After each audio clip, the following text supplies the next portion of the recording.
Hey guys, welcome back in new video. Guys कैसे हैं आप सब? आई होप आप सब ठीक होंगे। गाइस मेरा नाम है सारुद्दीन खान और आप देख रहे हैं अपना यूट्यूब चैनल फार्मेसी वाला।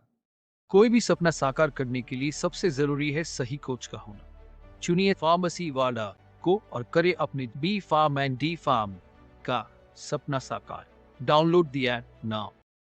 तो आज के इस वीडियो में हम देखने वाले हैं वही जो फार्मास्यूटिकल इंजीनियरिंग हमारी चल रही थी। तो लास्ट वीडियो में देखिए हमने कवर करा था साइज सेपरेशन के अंदर जो हमारी मशीनें थी, सीव सेकर, cyclone separator and air separator. तो उसकी construction, working principle, advantage disadvantage देखे थे। आज हम जो लास्ट में जो हमारी यूनिटें खत्म होने वाली है, दो हमारी मशीनें बची हैं, बैग फिल्टर एंड इल्यूट्रेशन टैंक। तो उनकी कंस्ट्रक्शन, वर्किंग प्रिंसिपल हम देखते हैं। तो बाकी ये नोट्स आपको फार्मेसी वाला ऐप पे मिलेंगे। प्लेलिस्ट को आप देखते आना, सारा कुछ आपको मिल जाएगा और नोट्स आपको फार्मेसी वाला ऐप पे मिलेंगे। चेकआउट कर लेना, डिस्क्रिप्शन में लिंक मिल जाएगा। बाकी बात करते हैं कि हम प्रीवियस क्वेश्चन पेपर को सॉल्व करते हैं। तो यहाँ पे कोई भी 3 साल की क्वेश्चन पेपर मेरे पास हैं, कहीं पर भी इनमें से क्वेश्चन नहीं आया है, यानी कि इल्यूट्रेशन टैंक में से और बैग फिल्टर में से। तो यहाँ पे देखिए वही आपके सामने मैं दिखा रहा हूँ। तो सिंपली बात करते हैं, देखिए समझने के लिए देखिए बहुत ही आसान है। बैग फिल्टर नेम मारा है, इसमें एक बैग होगा और एक फिल्टर। फिल्टर बोले तो फिल्ट्रेशन की प्रोसेस पे काम करेगा। वैसे तो हम पढ़ रहे हैं साइज का सेपरेशन। अब पहले मैं आपको बता दूं कि ये हम मकसद क्या है इसका, मतलब यूज़ कहाँ पे करते हैं, किस किस चीज़ को सेपरेट करता है। तो देखिए ये जो गैस होती है ना, गैस लाइक हमारे इन्वायरमेंट में गैस है, तो उसमें डस्ट पार्टिकल होते हैं या कुछ हमारे हार्मफुल पार्टिकल होते हैं। तो हमारी गैस में से इन हार्मफुल डस्ट पार्टिकल को बाहर निकालने के लिए, यानी कि ये भी तो सारी सेपरेशन ही हुआ ना, गैस से इनको बाहर निकालना, उनको सेपरेट करने के लिए हम वैग फिल्टर का यूज़ करते हैं। बेस्ट एग्जांपल दूं कि कहाँ पे ये यूज़ हो सकते हैं, मतलब होते ही हैं। ये जो है देखिए इन्वायरमेंट में जो हमारा पॉल्यूशन जो होता है ना, उसको कंट्रोल करने के लिए हमारी कंपनीज में, इंडस्ट्रीज़ में यूज़ होते हैं।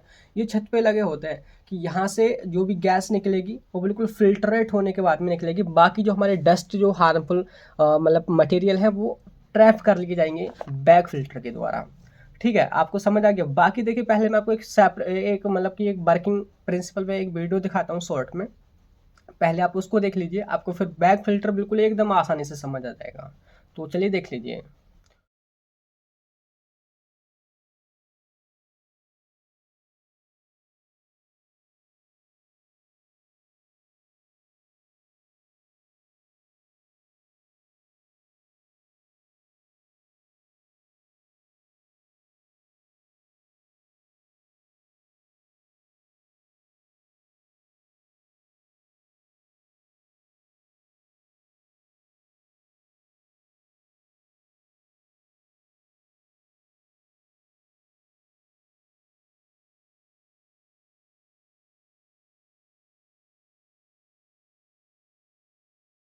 तो जैसे कि अभी आपने वीडियो में देखा है, तो आपको क्लियर हो गया होगा कि क्या है उसकी कंस्ट्रक्शन, वर्किंग वगैरह है। तो वैसे लिखना कैसे है, देखिए पहले तो यही है कि जो हमारा बैग फिल्टर जो होता है वो फार्मास्यूटिकल इंडस्ट्री में जो एयर जो होते हैं, एयर बोले तो पोल्यूटेंट जो एयर होती है उसकी क्वालिटी को इम्प्रूव करने के लिए, या हमारी जो अंदर इंडस्ट्री है उसमें बहुत ज़्यादा पोल्यूशन हुआ पड़ा है, तो हमने बाहर जो एयर छोड़नी है ना, इन्वायरमेंट में, उसको क्लीन छोड़नी होगी, प्योर छोड़नी होगी, या बोले तो फिल्टर करने के बाद छोड़नी होगी। तो वही फिल्ट्रेशन में हमारा बैग फिल्टर यूज़ होगा। प्रिंसिपल जिसकी मैं बार बार बोल रहा हूँ, फिल्ट्रेशन, यानी कि bag filter is based on the filtration process in which fine या कोर्स जो पार्टिकल्स होते हैं वो सेपरेट किए जाते हैं। सक्शन, सक्शन मीन्स होता है, जैसे कि मैं हिंदी का वर्ड यूज़ करूँ थोड़ा अजीब सा लगेगा, लेकिन सक्शन मीन्स हो सूतना, लाइक मतलब कि खींचना अपनी तरफ को। अभी जैसे कि आपने वहाँ पे अपनी मतलब वीडियो में देखा था, तो कंस्ट्रक्शन वही है। देखिए यहाँ पे इस तरीके से ये हमारे मेटल का वैसेल होता है, ये मेटल का वैसेल है, जिसमें यहाँ पे कॉटन के या फिर हमारे वूल के, कॉटन के या वूल के बैग फिल्टर लगे होते हैं। लाइक हमने यहाँ से गंदी या जो हमारी जो डर्टी जो गैस है वो यहाँ से पास कराई, यहाँ से हमारी गैस जाएगी। तो ये जो बैग फिल्टर है, ये जो है क्या करेंगे, जो डस्ट के पार्टिकल्स उनको ट्रैप कर लेंगे। आपने वर्किंग वीडियो में भी देखा होगा, तो उसको ये ट्रैप कर लिए जाएंगे। बाकी जो हमारी शुद्ध जो प्योर गैस है वो ऊपर निकल आएगी और ये गैस हमारी इन्वायरमेंट में छोड़ दी जाएगी। ठीक है, तो हमारा जो सेपरेशन है कहाँ पे हुआ, हमारी गैस से हमारे सॉलिड पार्टिकल, डस्ट पार्टिकल अलग निकल गए। तो यही जो देखिए डस्ट के जो पार्टिकल्स हैं ये इकट्ठा हो जाते हैं बैग फिल्टर में। बैग फिल्टर में इकट्ठा होने के बाद में उसको फिर झाड़ा जाता है, शेक किया जाता है बैग फिल्टर को, फिर वो नीचे गिर जाते हैं। नीचे गिरने के बाद में उसको हम एज ए मतलब कि बेस्ट बाहर निकाल लेते हैं अपनी इंडस्ट्री से। तो ये देखिए आपको वर्किंग यहाँ पे समझ आ ही गई होगी वैसे वीडियो से। बाकी कंस्ट्रक्शन यहाँ पे लिखी हुई है। तो वर्किंग में देखिए 2 स्टेप होती हैं। पहली है फिल्ट्रेशन। फिल्ट्रेशन यानी कि वही पहले हमने कोई भी डर्टी गैस यहाँ से प्रोवाइड करी, उसमें जो भी डस्ट के पार्टिकल हैं वो बैक फिल्टर में यहाँ पे ट्रैप हो जाएंगे, फंस जाएंगे, और जो हमारी क्लीन गैस है वो बाहर निकल आएगी। तो कुछ टाइम बाद, 10 दिन बाद, 15 दिन बाद, 1 महीने बाद, यहाँ पे जो पार्टिकल्स हैं यहाँ पे बहुत ज़्यादा हो जाएंगे बैक फिल्टर में। फिर उसको हम शेक करते हैं, हिलाते हैं, वो दूसरे स्टेप है। उसको शेक करने के बाद में, तब यहाँ पे छन्ने के बाद में सारे डस्ट पार्टिकल नीचे गिर जाते हैं, उनको हम सेपरेट आउट कर देते हैं। तो यहाँ पे लिखी हुई है, पहली है फिल्टरिंग स्टेप, दूसरे है शेकिंग स्टेप। ठीक है, लिखा हुआ है वही जो मैं बोल रहा हूँ, वही वर्डों में यहाँ पे लिखा हुआ है। समझ आ गया आपको कंस्ट्रक्शन वर्किंग प्रिंसिपल क्या है इसका। यूज़ की बात करते हैं। देखिए, यूज़ जो होता है ये इंडस्ट्री में, वही जो एयर होती है उसकी क्वालिटी को इम्प्रूव करने के लिए, उसको फिल्टर करने के लिए, या इन्वायरमेंट में जो हम एयर छोड़ रहे हैं अपनी इंडस्ट्री से बाहर, उसको प्योर करने के लिए। ठीक है। एडवांटेज क्या है, ये इजीली डस्ट को रिमूव कर देता है। कोई भारी भरकम इसमें काम करने की ज़रूरत नहीं है कि हमने यहाँ पे कोई स्किल पर्सन ही लगाना होगा, कोई ज़रूरत नहीं है। यहाँ पे कोई भी ज़्यादा वोल्टेज की रिक्वायरमेंट भी नहीं होती है। डिसएडवांटेज की बात करें तो यहाँ पे एक लिमिटेशन है कि अगर वहाँ पे टेम्परेचर या ह्यूमिडिटी ज़्यादा है, या तो टेम्परेचर ही बहुत ज़्यादा है या ह्यूमिडिटी ही बहुत ज़्यादा है, यानी कि या तो नमी बहुत ज़्यादा है या बहुत ज़्यादा टेम्परेचर है, तो उस केस में जो वैक फिल्टर है वहाँ पे थोड़ी प्रॉब्लम आ जाती है, वहाँ पे वो सही तरीके से प्योर नहीं कर पाता है। इसके अलावा दूसरा जो इसका डिसएडवांटेज है वो है कॉटन जो यहाँ पे हम यूज़ कर रहे हैं, यहाँ पे वैग जो यूज़ कर रहे हैं, फिल्टर वैग, तो ये जो है कॉटन के बने होते हैं। तो यहाँ पे जो है उसको टाइम टू टाइम क्लीन करना होता है, वरना वहाँ पे क्या होगा, हमारी गैस भी पास नहीं होगी, उसमें गंदगी जम जाएगी, तो उसको हमें क्लीन करना होता है। तो ये बार बार प्रोसेस करनी होती है, तो उसकी वजह से इसका ये डिसएडवांटेज हो जाता है। तो यहाँ पे जो हमारी पहली जो मशीन थी बैग फिल्टर, उसकी construction working principle, advantage disadvantage हमने देख लिए हैं। लास्ट में बात करते हैं इल्यूट्रेशन टैंक। बहुत ही आसान है समझने के लिए, ऐसे ही समझेंगे हम। तो बात करते हैं, देखिए इल्यूट्रेशन जो टैंक है ना, वो एक इल्यूट्रेशन प्रोसेस पे बेस्ड होता है। देखिए, आपने इल्यूट्रेशन प्रोसेस केमिस्ट्री में ज़रूर पढ़ी होगी। बाकी मैं आपको एक एग्जांपल दूंगा, आपको समझ आ जाएगा। जैसे हिंदी का अगर मैं वर्ड यूज़ करूं, अगर आप हिंदी मीडियम से पढ़े हो तो उसको हम शोधन बोलते हैं। शोधन, शोधन का मतलब क्या है, देखिए बेस्ट एग्जांपल मैं आपको लेके चलता हूँ। आपके घर में, जैसे कि गांव में तो हम ज़्यादातर क्या करते हैं, हम इकट्ठा गेहूँ ले लेते हैं, हमारे खेतों से उठ के आते हैं, तो उसको हम टंकी में भर देते हैं। तो कभी कभी क्या होता है, उसमें घुन लग जाता है। घुन वही कीड़ा जो होता है बहुत बारीक वाला, तो वो क्या करता है, वो अनाज को ख़राब करता है, लाइक वो पाउडर में ही बदलता है, मतलब कि खा खा के उसका पाउडर सा बना देता है। और घुन खुद भी होता है, पाउडर सा भी बना देता है, प्लस उसमें हमारा अनाज होता है। तो जब हम उसको पिसवाने जाते हैं चक्की पे, तो हमारी अम्मी वगैरह जब देखती हैं, तो उसमें मतलब उनको बहुत ज़्यादा दिक्कत होती है उसको छानने में, उसको साफ़ करने में। तो वहाँ पे जो प्रोसेस वो यूज़ करते हैं ना, एक साथ साइज़ को सेपरेट करने के लिए या फिल्ट्रेशन के लिए, वो इल्यूट्रेशन प्रोसेस का यूज़ करते हैं।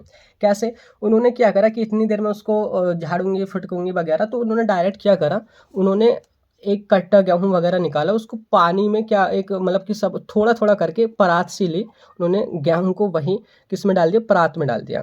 ठीक है, तो गेहूँ में क्या, यहाँ पे मैं आपको लिखूँ, गेहूँ में हमारा क्या किया है, कुछ हमारा पाउडर सा भी है, जो कि वही जो हमारा घुन है उसने कर दिया है, और जो हमारा खुद घुन भी है, जो कि वो भी हमने बाहर निकालना है। तो यहाँ पे क्या होगा कि जब हम पानी डालेंगे उसमें, परात में जो हमारा गेहूँ पड़ा हुआ है घुन के समेत, तो जो घुन वगैरह है या हल्की जो चीज़ें हैं वो ऊपर तैरने लग जाएंगी, है ना। हमारा जो गेहूँ है जो एक्चुअली में अच्छा है, वो तो नीचे ही बैठ जाएगा, उसकी डेंसिटी ज़्यादा है, उसमें वजन है, उसमें थोड़ी क्वालिटी है, तो नीचे बैठ जाएगा। बाकी जिनमें डेंसिटी कम है, जो हल्के हैं, ऊपर तैरने लग जाएंगे। अब उसको हम क्या करेंगे, धीरे धीरे जैसे परात उसको ऐसे पलटेंगे, वो धीरे धीरे ऊपर का सामान या बोले तो डस्ट जो है, ये घुन वगैरह है, वो बाहर निकल जाएंगे। समझ रहे हो ना, इमेजिन कर रहे हो कि ऊपर वाली चीज़ें वो बाहर निकल जाएंगी, हमारा जो नीचे जो बचा है वो हमारा अच्छा गेहूँ होगा, जिसको हम पिसवा करके आटे में कन्वर्ट कर सकते हैं। सेम वही है इल्यूट्रेशन, इल्यूट्रेशन टैंक। इल्यूट्रेशन टैंक में क्या होता है, प्रिंसिपल आप समझ लीजिए कि elutriation tank work on elutriation process, elutriation process पे काम करता है। इल्यूट्रेशन प्रोसेस क्या है, वर्डों में अगर आप लिखोगे, in this process the particles are separated on the basis of their size and density. Size and density के बेस पे हम उसको सेपरेट करते हैं।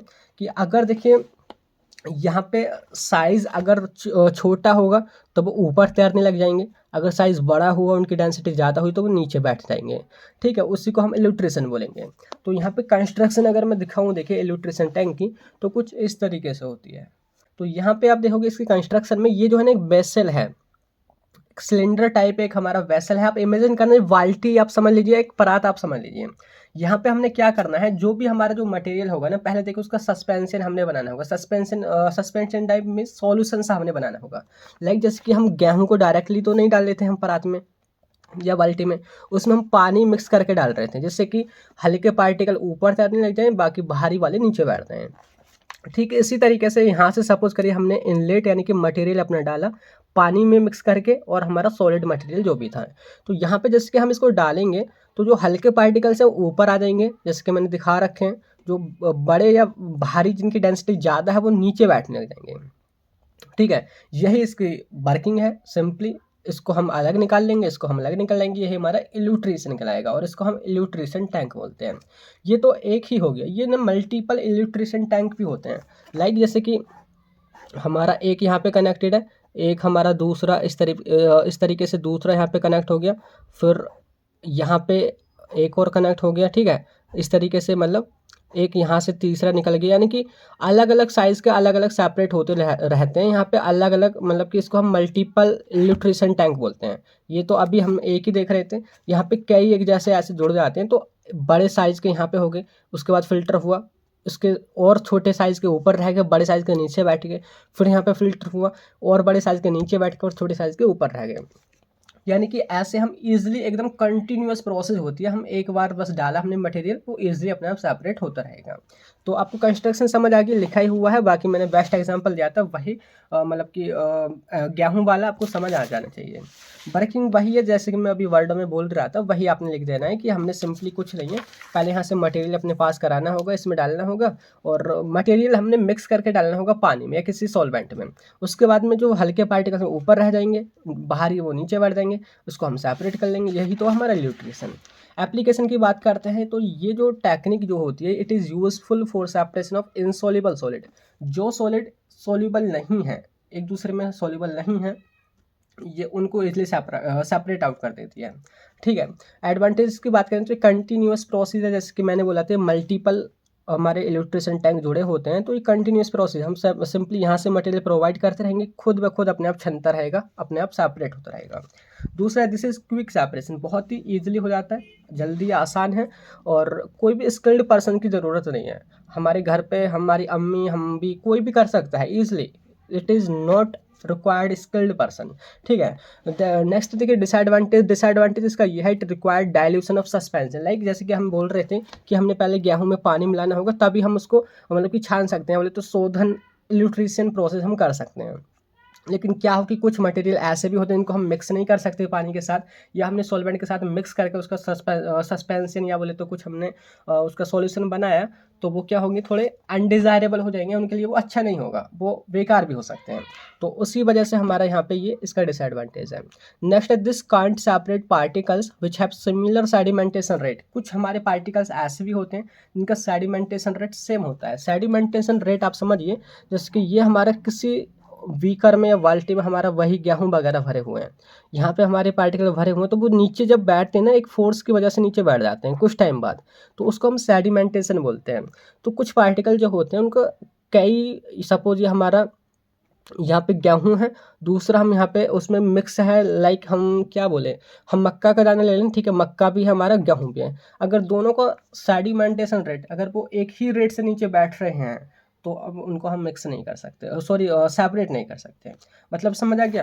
तो यही है इसका डिसएडवांटेज। यहाँ पे फाइनली जो हमारी यूनिट है, मतलब कि साइज सेपरेशन कवर हो चुका है पूरा यूनिट फर्स्ट। नेक्स्ट फटाफट से हम सेकंड स्टार्ट करने वाले हैं, बिकॉज सिलेबस मैंने कवर करना है। I will try my best, बहुत जल्दी मैंने कवर करना है। हीट ट्रांसफर जो है ना, उसको मैं एक ही वीडियो में कवर करूँगा। ऑब्जेक्टिव, एप्लीकेशन, यहाँ तक एक्सटेंडर तक एक ही वीडियो में। इवेपोरेशन में भी हम 2-3 वीडियो में फटाफट कवर करेंगे। ठीक है, मिलते हैं नेक्स्ट वीडियो में, तब तक के लिए bye bye, thank you, have a nice day.